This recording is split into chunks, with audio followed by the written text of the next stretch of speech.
Olá, meu nome é Jorge Guerra Pires. Eu sou doutor em Engenharia da Informação, focado em Bioinformática. Ultimamente, eu tenho escrito vários livros.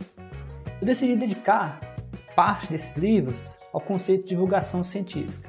Então, neste podcast, você vai ver vários episódios sobre assuntos bem variados. Esses assuntos envolvem política, religião, e todos eles tentam trazer a ciência para um público geral.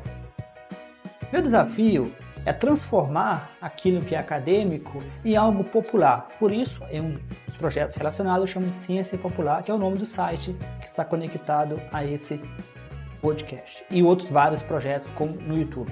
Então, você é convidado a compartilhar, a deixar as pessoas saberem desse projeto e que possamos alcançar um número máximo de pessoas. Então, boa experiência e bom aprendizado. Olá! Hoje a gente vai mergulhar em algumas ideias assim bem provocadoras de trechos do livro Seria a Bíblia um livro científico? E o ponto de partida é um conceito curioso que aparece lá. Eric, o Deus comedor de deuses. Vamos tentar entender o que essa análise traz sobre fé, ciência e, bom, a própria Bíblia. Exato. As fontes que a gente tem aqui usam uma lente bem crítica, né? Com argumentos lógicos, às vezes científicos, para olhar para a base da crença religiosa, principalmente a bíblica. A ideia é explorar como o autor usa esses conceitos, tipo esse Eric, para questionar narrativas que muitas vezes a gente aceita sem pensar muito. Legal. Então vamos lá. Eric. Pelo que eu li, ele é tipo um deus hipotético, bem simplesinho, né? Criado só para destruir outros deuses e depois sumir. Parece meio estranho. Qual que é a jogada aqui? Olha, o ponto do autor é o seguinte. Mesmo sendo uma ideia teórica, assim, bem minimalista, esse Eric teria uma validade, bom, tão boa quanto qualquer outro deus que a humanidade criou. A pergunta que fica é, o que faz um deus ser válido e outro não? A fonte sugere que as religiões vão ficando mais complexas com o tempo, né? Ganhando camadas. E Eric seria o oposto disso. Entendi. Então a força do Eric está nessa simplicidade toda, para questionar a complexidade que foi sendo adicionada às religiões. Isso, precisamente. É um jeito de provocar, né? E aí, partindo dessa ideia de questionar a validade, a análise vai para pontos específicos da Bíblia. O material aponta o que ele considera inconsistências. Ou problemas mesmo, tipo a ordem da criação lá em Gênesis, luz antes do sol, ou a logística da Arca de Noé, que é complicada, né? Certo. E essas supostas inconsistências, para que serve no argumento? O que a fonte quer dizer com isso? A implicação, segundo o texto, é que essas, digamos, imprecisões científicas ou históricas, tipo a história dos camelos domesticados em Gênesis, que parece não bater com a arqueologia, elas desafiariam a ideia de que o texto é inspirado por Deus ou literalmente perfeito, sabe? E a crítica vai além, entra em questões de moralidade divina, cita, por exemplo, a ordem para Saul exterminar os amalequitas ou a história de Jó, como conciliar isso com um Deus totalmente bom. E tem também o uso histórico da região que você comentou antes, né? Sim, a fonte toca nisso, como certas interpretações foram usadas para justificar coisas terríveis, como a escravidão. Menciona até o nome de um navio negreiro, Jesus de Lübeck. É chocante. E critica também a própria definição de fé que está em Hebreus, né? Aquela de certeza do que se espera, prova do que não se vê. O argumento é que isso pode, desestimular a busca por evidência, o pensamento crítico. Faz sentido a crítica. E essa linha não fica só na lógica interna ou na moral. O autor compara com a ciência também, né? Como é feita essa comparação? Correto. O texto argumenta que a ciência funciona buscando explicações que a gente pode testar, que podem até se provar erradas, né? Que permitem fazer previsões.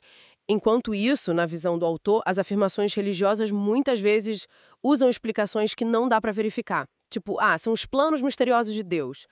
Também menciona vieses cognitivos, sabe? Aquela nossa tendência de ver intenção onde não tem, ou de só procurar o que confirma o que a gente já acredita. Sugere que isso influencia a crença religiosa. E a crítica ao design inteligente. Onde entra aí? Entra aí. O autor usa exemplos tipo as presas do Babirusa, aquele porco selvagem, que às vezes crescem tanto que furam a própria crânio do bicho. Ou a quantidade enorme de DNA morto que não codifica nada no nosso genoma. O argumento é, como conciliar essas coisas que parecem falhas ou inúteis com um projetista perfeito? Desafia a ideia do design inteligente. Nossa, interessante. E isso leva para outra questão que o material levanta, a tradução da Bíblia. Como isso afeta a análise? Pois é.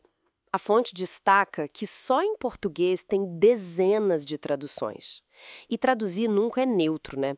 Os tradutores, as editoras, muitas vezes são pessoas de fé, com suas visões. E isso pode influenciar o texto final.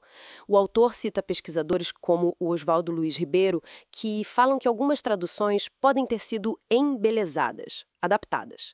E aí talvez o texto pareça mais moderno ou aplicável hoje do que realmente era no original. Isso complica mesmo a ideia de ter acesso a uma mensagem original pura, né? Sem dúvida. Então, para resumir, a análise que a gente viu hoje é bem crítica. Usa desde o conceito do Eric até a análise de texto, história, ciência. A perspectiva central é que a gente precisa aplicar o pensamento crítico, a análise baseada em evidências, para todas as crenças, inclusive as religiosas. Desafia aquela aceitação sem questionar, sabe? Fica a provocação, então. Se a validade de qualquer Deus pode ser questionada, ou comparado a um conceito simples como o Eric, o que isso diz sobre a natureza da nossa própria crença e como a gente constrói sentido nas nossas sociedades? É algo pra gente pensar, né? Bom, por hoje é isso. Até a próxima análise. Você acabou de assistir mais um episódio do meu podcast Ciência para Não Cientista. Você pode entrar em contato comigo no e-mail jorgeguerrapires@yahoo.com.br, no e-mail jorgeguerrapires@yahoo.com.br. É bom sempre lembrar que eu tenho vários livros na Amazon, no Google Books. Esses livros estão em formatos bem variados, como formato impresso, e-book, Kindle, audiolivros, então você tem toda uma gama de escolha. Existe sempre a opção de fazer uma doação, oferecer um suporte para que eu possa manter o podcast em versão premium e possa manter os episódios por um período maior do que 3 meses, ou até mesmo deixar vários episódios maior do que 2 horas por mês, que é o meu limite. Então, eu te convido a fazer doações para o e-mail, o mesmo e-mail que eu falei anteriormente, que é jorgeguerrapires@yahoo.com.br, jorgeguerrapires@yahoo.com.br. Então, muito obrigado e continue no podcast para ver os próximos episódios e não deixe de compartilhar com seus amigos, com pessoas que possam se interessar. Um grande abraço, até mais, Jorge.